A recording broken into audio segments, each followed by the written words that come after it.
Breaking చూస్తున్నాం. ఆఫ్ఘనిస్తాన్ రాజధాని కాబూల్పై Pakistan army డ్రోన్లతో దాడి చేయడంతో దక్షిణాసియాలో ఒక్కసారిగా ఉద్రిక్త పరిస్థితులు నెలకొన్నాయి. టీటీపీ అధినేత నూర్ వాలీ మౌసూద్ లక్ష్యంగా పాకిస్తాన్ దాడులు చేసింది. ఏకంగా తమ రాజధాని నగరంపై బాంబులు వేయటాన్ని తాలిబాన్ సర్కార్ జీర్ణించుకోలేకపోతున్నాయి. పాక్ వైఖరిపై చాలా గుర్రుగా ఉంది. తాలిబాన్ సర్కార్కు చెందిన ఆఫ్ఘన్ విదేశాంగ మంత్రి అమీర్ ఖాన్ ముతాఖీకి భారత పర్యటనలో ఉండగా పాకిస్తాన్ ఈ దాడులు చేయటం ఇంకా అలచడికి కారణమైంది.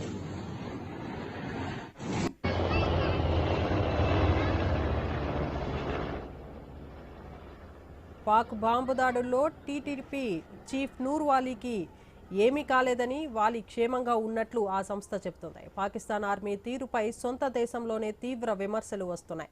పాకిస్తాన్ ఆర్మీ ఘోరమైన తప్పు చేసిందని ఇమ్రాన్ ఖాన్ నేతృత్వంలోని పార్టీ మండిపడుతుంది. ప్రజల్లో కూడా అలజడి నెలకొంది. పాకిస్తాన్ ప్రభుత్వం ముందు జాగ్రత్త చర్యగా ఇస్లామాబాద్, రావల్పిండితో పాటు ప్రధాన నగరాలలో ఇంటర్నెట్ను ఆపేసింది.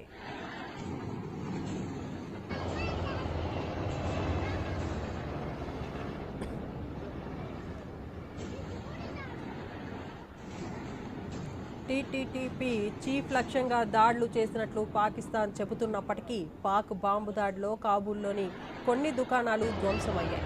ఇంకోవైపు అమెరికా అధ్యక్షుడు డొనాల్డ్ ట్రంప్ ప్రోత్సాహంతోనే పాకిస్తాన్ కాబూల్పై దాడి చేసినట్లు ప్రచారం జరుగుతుంది. కాబూల్లో కీలకమైన బగారాం ఎయిర్ బేస్ కోసం అమెరికా అధ్యక్షుడు ట్రంప్ ఒత్తిడి చేస్తున్నారు.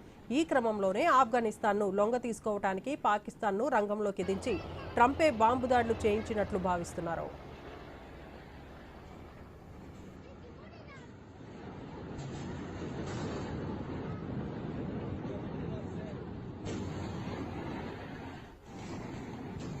పాకిస్తాన్ దాడులను ఆఫ్ఘన్లోని తాలిబాన్ సర్కార్ తీవ్రంగా తీసుకుంది. ఆఫ్ఘనిస్తాన్లో ఆటలు ఆడొద్దని నేరుగా వార్నింగ్ ఇచ్చారు. భారత పర్యటనలో ఉన్న ఆఫ్ఘన్ విదేశాంగ మంత్రి అమీర్ ఖాన్ ముక్తాహీ.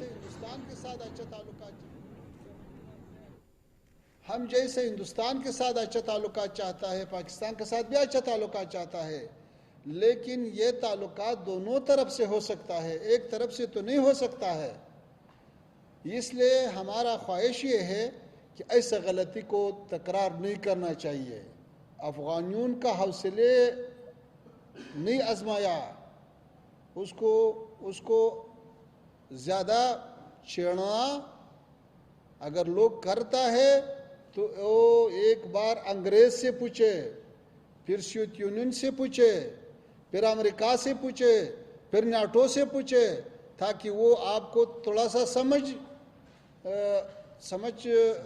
समझाए कि भाई अफगानिस्तान के साथ ऐसा खेल करना ये अच्छा नहीं है।